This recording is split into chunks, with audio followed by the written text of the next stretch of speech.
Pasolka, Ivy Masters Learning Center at ivymasters.com, and today we're going to look at the fourth question from Test 2, Module 1, is from the Bluebook app. Number 4 reads, the given equation describes the relationship between the number of birds B and the number of reptiles R that can be cared for at a pet business on a given day. If the business cares for 16 reptiles on a given day, how many birds can it care for on this day? We're going to do this two ways. We're going to do it by hand. We're also going to do it with Desmos. So first, Desmos. Notice I underline what the variables stand for. You want to always do that. It seems like on this digital SAT, it's more often that you got to pay attention to what the variables stand for than even the old SAT. So when it says 16 reptiles, you got to put 16 in place of R.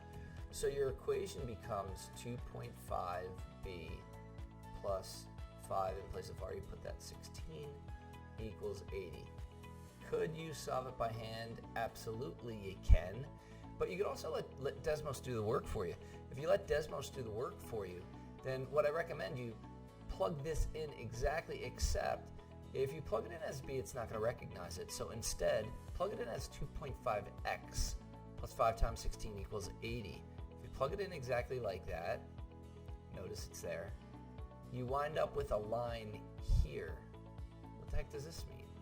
Well, it's 0, 0. This equation you'd be solving for x. So what's your x here? If you just scroll over the origin, you can see the line goes through 0, 0. So your x there is 0. Your correct answer here is 0. So what if you solved it by hand? If you solved it by hand, 2.5b plus 5 times 16 is 80 equals 80.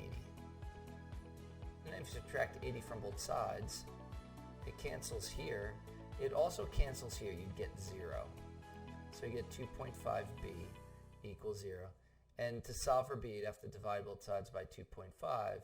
And it cancels here. And anything with 0 on the top is going to give you 0. So once again, the answer is A, 0.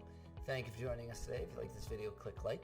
You can share it with someone who has difficulty, who forgets to underline what the variables stand for. All you got to do besides that, substitute in, but doesn't know that you could use Desmos here.